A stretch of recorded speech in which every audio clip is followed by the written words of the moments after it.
हे सत्यनारायणाच्या प्रिय भक्तांनो, मागील कथानामध्ये आपण ऐकलं की त्या विप्राला नारायणाने उपदेश दिला.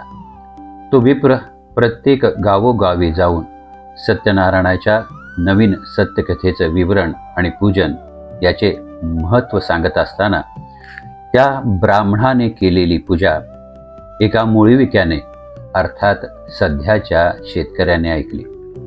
सद्यस्थितीत निर्माण झालेली शेतीची अवस्था, त्यातून निर्माण झालेली आर्थिक विवंचना, वाढलेला संसार, कर्जाच्या विळखाने होणारी उपासमार आणि त्यातून आपले आयुष्यच संपवावे की काय असे मनात येणारे अविचार यातून त्रस्त झालेल्या शेतकऱ्याने या विप्रवराच्या नवीन सत्यनारायणाच्या सत्यकथेचा भाग ऐकला आणि त्याने सामुग्रीसह सत्यनारायणाची पूजा केली आणि त्यातूनच त्याच्या बुद्धीत विचारात फरक पडला.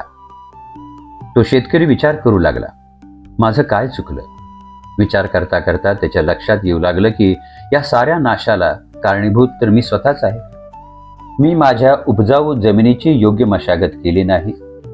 अयोग्य मित्रांच्या संगतीनं वेगवेगळे नाद करून कर्जाचा विळखा वाढवला.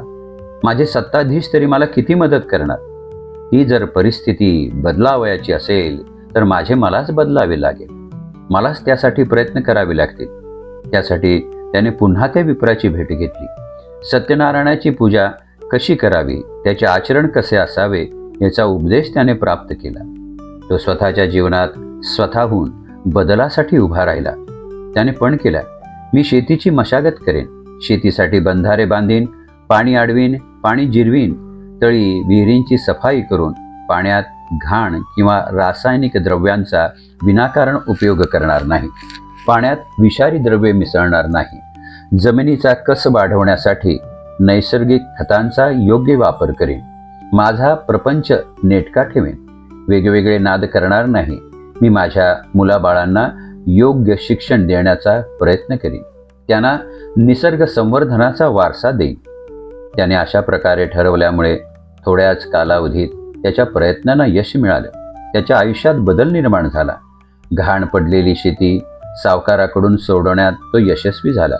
त्याने सर्व गावकऱ्यांना एकत्र करून एकत्रितरित्या या धरतीला सुपीक करण्याचा आणि योग्य ज्ञानाने शेती करण्याचा विचार गावात मांडला.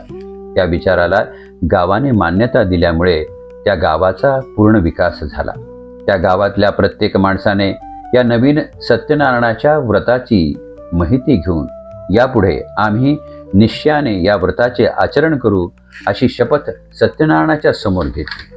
मी माझ्या गावात, माझ्या प्रदेशात, माझ्या देशाला या सत्यनारायणाच्या सत्यकथेचं महत्त्व पटवीन अशी त्यांनी ग्वाही दिली आणि आपल्या कार्याची सुरुवात केली. या कृतीमुळे घडणाऱ्या बदलामुळे सत्यनारायण प्रभू त्या शेतकऱ्यावर आणि त्या गावावर प्रसन्न झाले.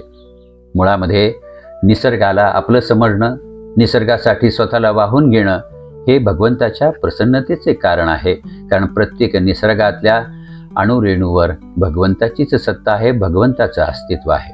म्हणून ते म्हणतात, जो भक्त माझी ही कथा ऐकून त्याप्रमाणे आपल्या आचरणात बदल आणेल त्यास निश्चितच मोक्ष किंवा सुख प्राप्त होईल असा माझा आशीर्वाद आहे.